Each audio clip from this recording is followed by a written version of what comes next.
Hey guys, it's me, CHEECHEE DERILO, and welcome back again to my YouTube channel. And kung bago lang po kayo sa channel ko, syempre, mag-subscribe na kayo and huwag niyo pong kakalimutang itap yung bell ko para ma-notify kayo and updated kayo sa lahat ng mga videos na i-upload ko.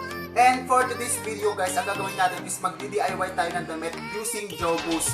So kung mapapansin nyo nung nakaraang araw sa previous video ko, nag-DIY tayo ng damit using bleach. So nakita ko naman yung resulta ng i-bleach kong damit. So wow, napakaganda guys. Kaya ngayon try naman natin mag-jobos ng puting damit. Tingnan natin kung maganda ba ang kakalabas nito or palpak. So guys, let's get started.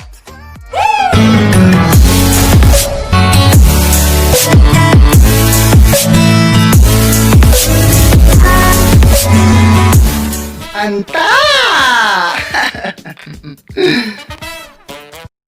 So guys, sa pag-jobos ng damit, syempre kailangan natin ng white shirt. Susunod is, syempre hindi mawawala yung jobos. Guys, so sa jobos guys, ang pinili kong kulay is yellow, green, red, and the last one is black. So kailangan din natin ng rubber bands. So total, wala naman akong rubber bands. Garter na lang yung kinuha ko. And the last one is plastic bottle paglalagyan natin ng jobos. So guys, simulan na natin.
ng jobos. So ito na yung kinalabasan, o diba, ang ganda. Lahat ng mga bagay na patapon na or lahat ng bagay na mga nakatago is pwede pa natin mapaganda like this, guys. So kung ako sa inyo, maghalongkat na kayo sa mga aparador nyo ng mga lumang damit, anumang kulay yan, pwede natin mapaganda, mapaayos, at magbigyang kulay. So guys, support my previous videos po. Nag-DIY ako ng black shirt using bleach. And don't forget to like and comment down below para alam ko po kung anong kulang, ano po ang pwede kong idagdag sa mga susunod kong tutorial. So guys, thank you for watching. I hope supportahan nyo ko hanggang dulo, hanggang ma-monetize tayo. And thank you all. Bye-bye!